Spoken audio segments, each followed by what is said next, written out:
Donc, on remercie qui est-ce qui est du quartier?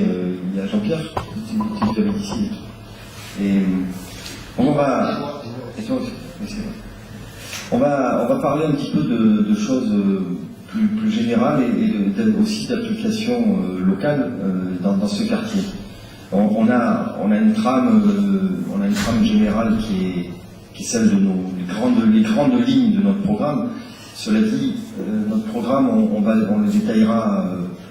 Vous aurez un document qui apparaîtra à partir du 27 février, soir où nous recevrons Jean-Marie Le Pen pour l'occasion de notre présentation de liste et l'occasion de la présentation de notre programme. Donc il y aura deux grandes parties dans cette soirée et vous repartirez avec un document qui détaillera à peu près 200 mesures pour salon. Alors évidemment, dans ce type de petite réunion locale où on essaie de focaliser un petit peu sur les problèmes du quartier, tout en parlant des grandes lignes de notre programme, c'est un petit peu un exercice un peu compliqué de le faire. Mais nous allons le faire. Alors, on a plusieurs problèmes dans notre ville, et on a plusieurs problèmes évidemment dans ce quartier. Dans notre ville, c'est tout d'abord il y a encore nos amis qui arrivent, qui aussi sont du quartier par ailleurs. Bonsoir. Pas de problème. Un problème majeur, au-delà de la sécurité, on en parlera. On a un problème majeur, c'est la fiscalité. Comme vous le savez, lorsqu'arrive l'automne et que tombent les feuilles, non pas que les feuilles de platane, mais les feuilles d'impôt dans les boîtes aux lettres, eh bien, vous voyez comme moi la taxe d'habitation en l'occurrence, et puis la taxe foncière un peu plus loin. Bon, 26% et quelques de taxe d'habitation, 33% de taxe foncière, ça commence à bien le faire, ça commence à être fatigant, d'autant que les responsables sortants, la mandature sortante, nous enfument en nous disant on a baissé les impôts, vous savez, oui, on a baissé les impôts de 3 points, c'est-à-dire de 10% par rapport à 100 points. Sur les 2 dernières années, alors qu'ils sont en place depuis 12 ans. Alors nous, on avait quand même un certain nombre d'idées, et on aura l'occasion de le détailler, sur la baisse de la fiscalité, et nous avons l'intention de réduire la fiscalité de 40 à 50% sur l'ensemble des 6 ans. C'est possible, on sait comment faire. Lorsque j'étais moi-même élu au conseil municipal, je l'ai dit pendant toutes ces années, la manière dont il fallait le faire, puisque nous avons des recettes naturelles qui rentrent tous les ans par l'augmentation des bases du trésor public.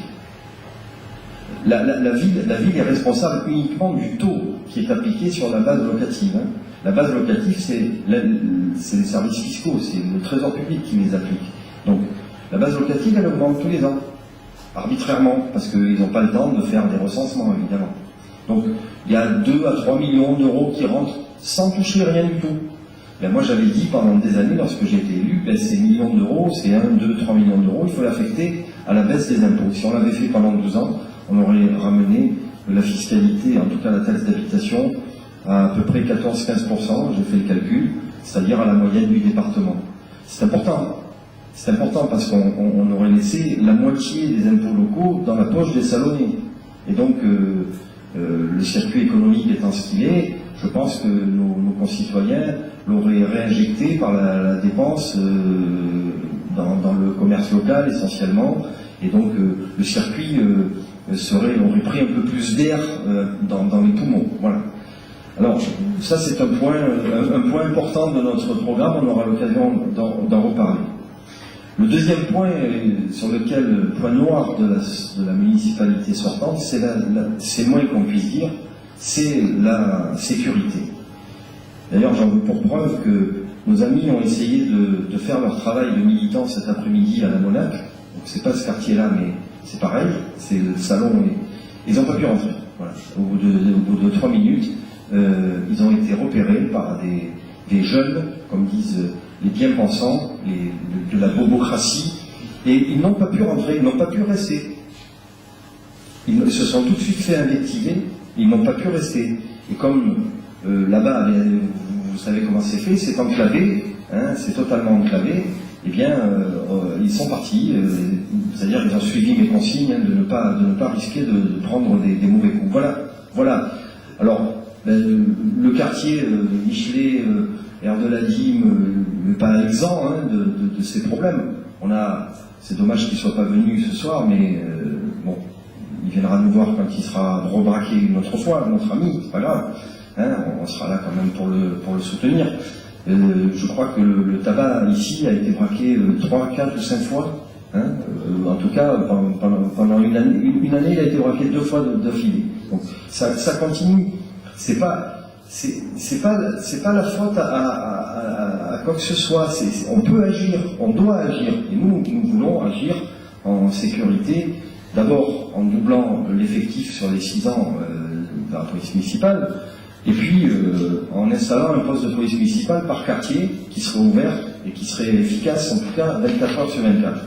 Et par ailleurs, j'ai l'intention, justement, d'installer un poste de police municipale. Alors, je n'ai pas décidé encore si tout va bien le 30 mars au soir, et donc si nous sommes élus, où il serait installé, mais comme je serai mandaté pour mettre de la gestion en bon père de famille, on va utiliser ce qui existe. Et alors, ce qui existe, c'est quoi? C'est peut-être en partie réhabiliter le bas et donc racheter les locaux de l'ancienne sécurité sociale. Il y a tout le rez-de-chaussée, on peut mettre un poste de police municipale là-bas, ou alors utiliser, peut-être dans une moindre mesure, c'est peut-être moins évident, le foyer Pasteur, qui est... alors c'est un poste de police municipale, hein, on n'enlève pas le PC central, dont il y a un projet qui est mis en avant de construction. Mais vous imaginez, ça fait 12 postes dans 12 quartiers, puisque la ville de Salon comporte 12 quartiers différents. Voilà, utiliser l'existant, le réhabiliter certainement, et avoir ici un poste de police municipale. Le maire est responsable de sa police municipale, il est responsable de la sécurité aussi, même si on nous dit à corps et à cri que c'est l'État qui est responsable, que c'est la fonction régalienne de l'État, certes, nous le savons, mais si un maire me dit mais vous voyez, mais on peut rien faire, je peux pas, comment, il y a déjà 41 policiers municipaux, c'est pas assez, puisqu'il y a en milieu il y a des ASVP, ils n'ont pas les mêmes missions que les policiers nationaux, mais ils sont formés de la même manière, hein, formés dans les mêmes écoles, hein, de la même façon. Alors comment on double ça? Alors, parce qu'on vient de dire qu'on baisse les impôts et on vient en même temps. Alors, vous ne posez pas la question, mais je me la pose à moi-même. On me dit, mais comment vous allez faire? Vous voulez baisser les impôts et vous voulez doubler la police municipale sur 6 ans? C'est pas compliqué. On fera des appels à mobilité interne. Je suis persuadé que parmi je ne sais plus l'effectif exact, mais en effectif physique, 1200, en effectif en temps plein, je sais pas, 800 ou 900 salariés dans la ville de Salon, il y a sûrement des gens, au fur et à mesure des années, qui auront envie de changer de métier, qui auront envie d'avoir un métier peut-être un peu plus valorisant, un peu plus à l'extérieur d'un bureau, etc., etc. On fera comme font toutes les entreprises et comme font toutes les administrations, par ouverture de poste en appel à mobilité interne, et puis tout simplement, et on formera ces gens et on en fera des policiers municipaux. D'ailleurs, j'ai l'intention, par ailleurs,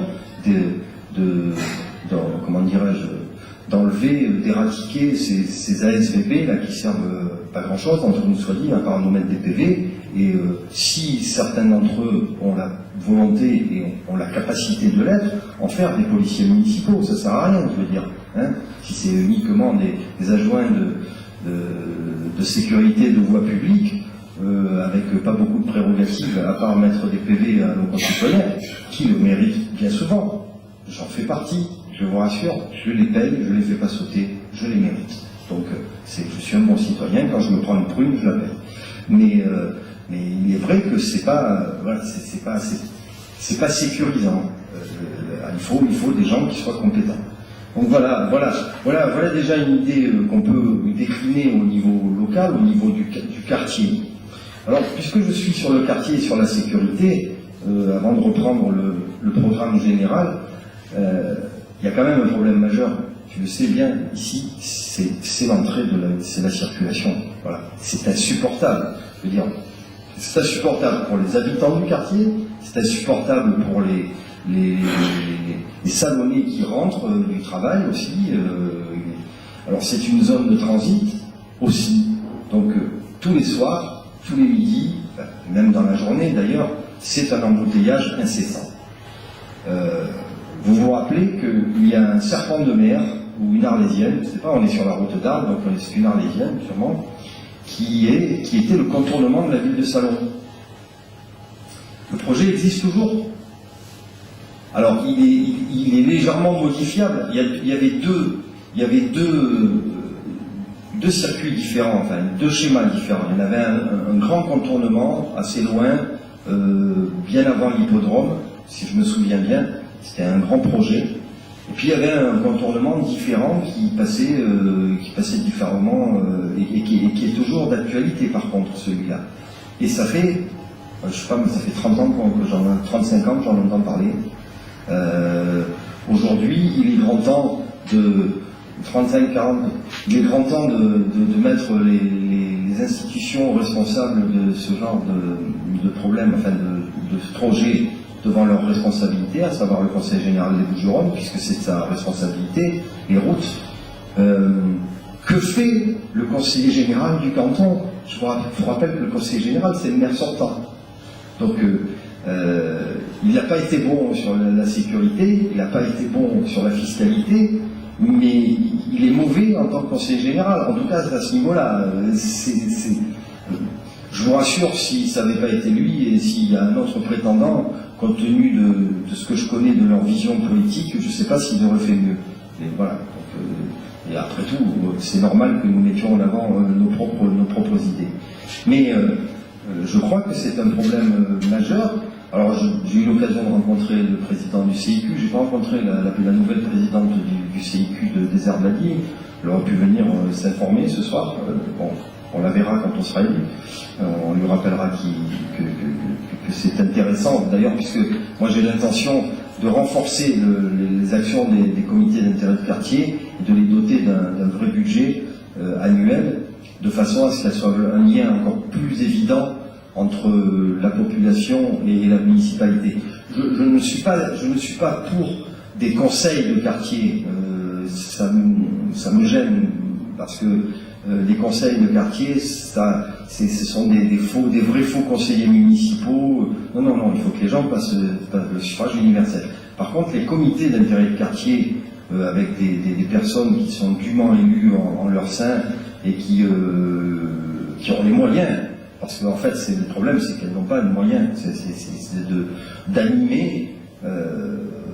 Qui mieux que les habitants eux-mêmes peuvent animer? Alors, on peut animer un quartier, on peut revendiquer, on n'est pas toujours obligé de crier, de gueuler, pour parler clairement, mais on peut aussi animer un quartier, ce qui est fait d'ailleurs régulièrement. Il y a une fête de quartier qui se fait à la fin de l'été, en association avec une association de commerçants qui n'existe pas d'ailleurs, qui voudrait inciter à créer en relation avec les chambres de commerce et les chambres de métiers. Voilà, ça serait intéressant.